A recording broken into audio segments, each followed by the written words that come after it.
வாங்க, எப்படி இருக்கிறீங்க? நல்லா இருக்கிறீங்களா? இன்றைக்கி அஸ்வினி சீக்ரெட் சமையலில் சூப்பரான ஒரு வெண்டைக்காய் புளி குழம்பு வைக்க போகிறோங்க. வெண்டைக்காய் இந்த வெயில் ரொம்ப வெயில் அடிக்குது இல்லைங்களா? ரொம்ப வெயில், சூடான காய்ங்க சாப்பிடாதுங்க, கோல்டான காய்ங்களை சாப்பிடுங்க. வெண்டைக்காயெலாம் கோல்டு, சரிங்களா?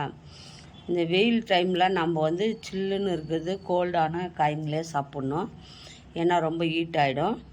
அதுக்காகவே நான் இன்றைக்கி வெண்டைக்காய் புளி குழம்பு செய்ய போகிறேன். சிம்பிளான மெத்தடில் சூப்பரான ஒரு டேஸ்ட்டில் ஒரு வெண்டைக்காய் புளி குழம்பு சீக்கிரமாக குயிக்காக பண்ணிடலாம். ரொம்ப நல்லாயிருக்கும். பாருங்கள், நான் வெண்டைக்காய் ஒரு 1/2 kg எடுத்துருக்கிறேன். 1/2 kg வெண்டைக்காய் சூப்பராக கழுவிட்டு நல்லா வாஷ் பண்ணிவிட்டு ஒரு துணி, காட்டன் துணி போட்டு எல்லாம் துடைச்சி வச்சுக்கிறேன். பாருங்கள், எவ்வளோ நீட்டாக இருக்குது பாருங்கள்.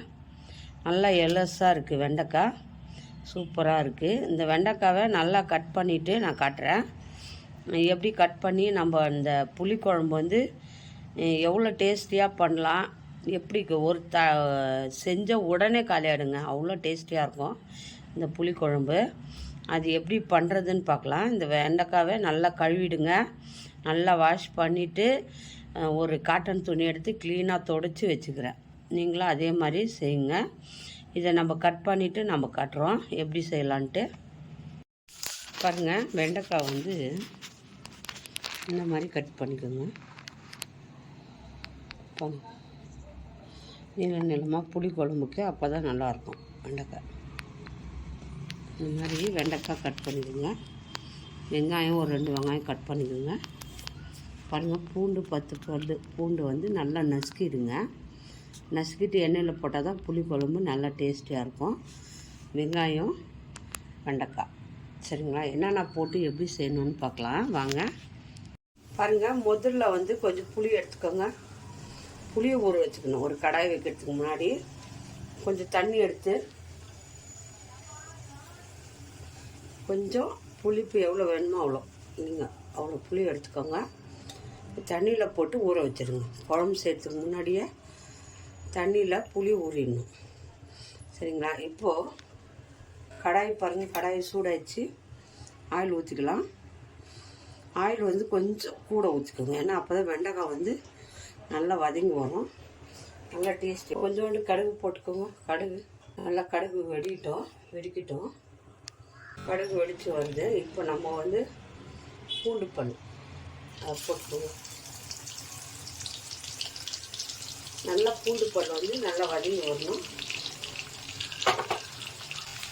நல்லா கலர் திரும்பணும். பூண்டு நல்லா மணமாக இருக்கும் புளி குழம்புக்கு. பூண்டு நல்லா வதக்குனா, பூண்டு போட்டதுமே நம்ம வெங்காயம் போடக்கூடாது. ஒரு 5 நிமிஷம் விட்டுருணும். பூண்டு நல்லா ஃப்ரை ஆகணும். புளி குழம்புக்கு ரொம்ப முக்கியமானது பூண்டு. நல்லா பாருங்கள், கலர் திரும்பிச்சு. இந்த மாதிரி பூண்டு வரணும், சரிங்களா? இப்போது நம்ம வெங்காயம் போட்டுக்குவோம். வெங்காயத்தை போட்டுக்கோங்க.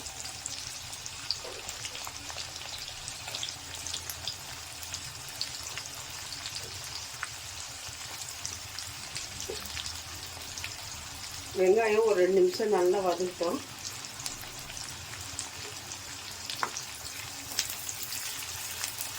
நல்லா வதக்கிடுங்க வெங்காயத்தை. இப்போது நான் வெண்டைக்காவை கட் பண்ணி வச்சுக்கிறேன் இல்லையா, இந்த மாதிரி சைஸில். வெண்டைக்காய் நான் வதக்கலை, கழுவிட்டு கட் பண்ணதோடு சரி. இப்போ வெண்டைக்காய் இந்த வெங்காயத்துக்கூடயே போட்டுருங்க. வெங்காயமும் வெண்டைக்காவும் நல்லா வதங்கிடும். செப்பரேட்டாக வறுக்க வேண்டியதில்லை, இதுலேயே வறுத்துக்கலாம். வெங்காயம் போட்டு ஒரு 2 நிமிஷம் விட்டு வெண்டைக்காவை போட்டுருங்க. விட்டுட்டு நல்லா வதக்கிடுங்க. ஒரு 5 நிமிஷம் இந்த வெண்டைக்காய், இந்த வெங்காயம் எல்லாம் வதங்கி வரணும். இந்த எண்ணெயிலே வதங்கணும். அதுதான் புளி குழம்புக்கு டேஸ்ட்டே கொடுக்கும். வெண்டைக்காய் தனியாக வறுத்துட்டு போடுறது இது மாதிரி வறுத்துங்கன்னா நல்லா டேஸ்டியாக இருக்கும்.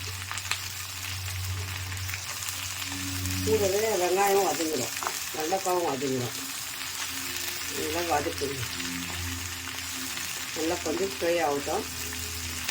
ஃப்ரை ஆகின பிறகு என்ன போட்டுக்கோங்க. பாருங்கள், வெண்டைக்காய் நல்லா அப்படி வதங்கணும். வெங்காயமும் அது வச்சுக்கோங்க.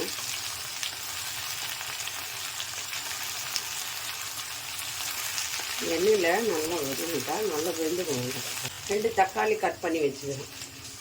2 தக்காளி போட்டுக்கோங்க. கூடவே இதுக்கு தேவையான உப்பு போட்டுக்கோங்க.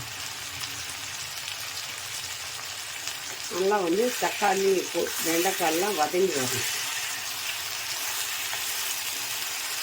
தக்காளி வந்து கரைஞ்சி வரணும். அது கூட மஞ்சத்தூள். தக்காளி 2 போடலாம், இல்லைன்னா 1 தக்காளி போடலாம். உங்களுக்கு எவ்வளோ தக்காளி வேணும் 2 போட்டால் போதும். ஏன்னா புளி ஊற்றுறோம் இல்லையா, ரொம்ப புளிப்பாகக்கூடாது. அதுக்காக நல்லா கொஞ்சம் வதங்கிட்டோம். தக்காளிக்கு அதிகம் சாஃப்ட் ஆகிடும். இப்போது புளியை வந்து நம்ம கரைச்சிக்கலாம். பாருங்க, புளி கரைச்சாச்சு. இப்போ இதை நல்லா வந்து பாருங்கள் எவ்வளோ ஆயிடுச்சு வெண்டைக்காய். இதெல்லாம் வதங்கிடும். அப்படியே இது வதக்கும் போதே வெண்டைக்காய் வெந்துட்டு இருக்குங்க. சூப்பராக. இப்போ இதுக்கு காரத்துக்கு நம்ம மிளகாத்தூள் போடுறோம். உங்களுக்கு காரம் எவ்வளோ வேணுமோ அவ்வளோ மிளகாத்தூள் போட்டுக்கோங்க. இப்போ இதை நல்லா வதக்கிடுங்க. ஏன்னா பச்சை வாசனை நல்லா போடணும் இல்லையா. மிளகாத்தூள் மஞ்சத்தூள் வாசனை போகிற அளவுக்கு நம்ம வந்து இப்படியே கூட வதக்கிட்டு சாப்பிட்லாம். புளி ஊற்றினா புளி குழம்பு ஆகிடுது. புளி ஊற்றலைன்னா இது வந்து வெண்டைக்காய் பாருங்கள் இந்த மாதிரி கொச்சி மாதிரி இருக்கும். செம்மையாக டேஸ்ட்டாக இருக்கும். இப்படியே கூட சாப்பிட்லாம். இந்த வளவளப்பே இல்லை பாருங்கள்.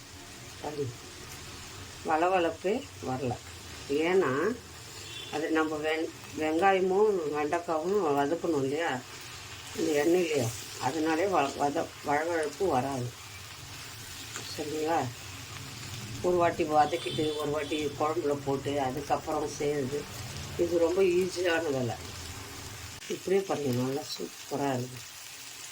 அப்படியே சாப்பிட்லாம். வெண்டைக்காய் அவ்வளோ ஹெல்த்தி. மூளை வளர்ச்சி, நல்லா படிக்கிற பசங்களுக்கு எல்லாருக்குமே வந்து வெண்டைக்காய் வந்து ரொம்ப யூஸ்ஃபுல்லாக இருக்கும். அது இல்லாத இன்னொரு முக்கியமான விஷயம், மோஷன் போகிறதுக்கு ரொம்ப ஈஸியாக இருக்கும். நிறைய பேர் வந்து மோஷன் போகிறதுக்கே கஷ்டப்படுவாங்க. இந்த வெண்டைக்காய் சாப்பிட்டிங்கன்னா மோஷன் வந்து கஷ்டமே இல்லாமல் போயிடலாம். சரிங்களா. அவ்வளோ ஈஸியாக இது வந்து நல்லது, உடம்புக்கு அவ்வளோ ஆரோக்கியமானது. சரிங்களா. பச்சை வாசனை போயிடுச்சு. பாருங்க, புளி கரைச்சி வச்சுக்கிறேன். புளியை ஊற்றிக்கலாம்.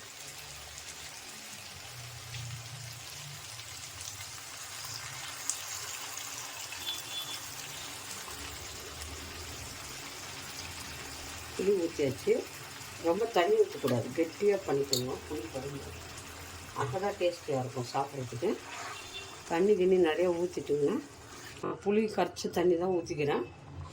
வேணால் இன்னும் கொஞ்சம் தண்ணி ஊற்றிக்கலாம். நம்ம வதக்குனதுலையே வெண்டைக்காய் வெந்துடுச்சு. சும்மா ஒரு பச்சை வாசனை போகிற அளவுக்கு நம்ம கொதிக்கணும், அவ்வளோதான்.